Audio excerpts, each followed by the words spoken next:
Aku ketipu sama cowok yang awalnya super effort dan berakhir brengsek. Kak, tolong bantu aku sebarin satu cowok brengsek ini, biar seluruh Indonesia tahu kebejatan cowok ini. Oke, agak ngeri ya. Aku waktu itu masih sekolah, kita pacaran lumayan lama, sekitar 2 tahun. Di awal aku benci banget sama si Isal, sebut aja nama asli Kak. Karena dia terlalu ikut campur sama urusan aku sama mantan aku. Mantan aku nih temannya dia. Pas kita putus, dia langsung deketin aku.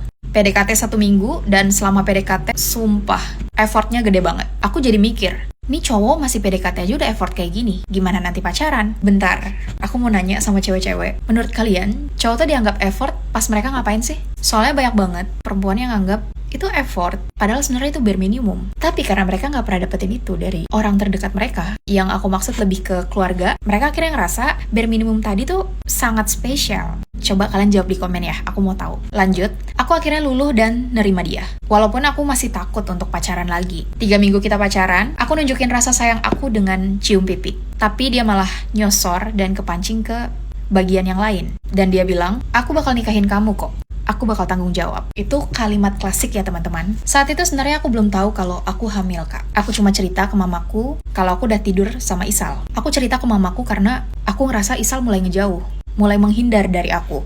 Karena aku udah diambil sama dia, ya aku nggak terima dong kalau dia ninggalin aku. Mama telepon Isal dan marah-marah. Mama ajak Isal ketemu, dan dia bilang mau datang sama ibunya buat tanggung jawab. Tapi setelah itu dia udah nggak ada kabar lagi Kak. Nggak ada kabar sama sekali. Sampai aku mulai drop dan gak bisa ngapa-ngapain. Gerak aja tuh rasanya kayak gak punya semangat hidup. Perut aku makin gede dan gak datang bulan. Aku curiga dan ya aku periksa ke bidan. Dan bidan bilang aku hamil 4 bulan. Mama sama papa langsung cari keluarga Isal. Ketemu papa Isal dan dia bilang jangan digugur.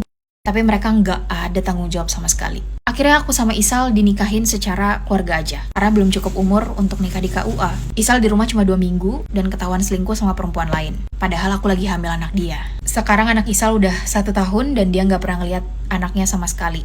Kak, itu anak kamu juga. Orang tuanya juga nggak punya hati. Please Kak, aku mau keadilan juga berpihak di aku. Ini anak kandungnya dia, kenapa dia malah kayak gitu?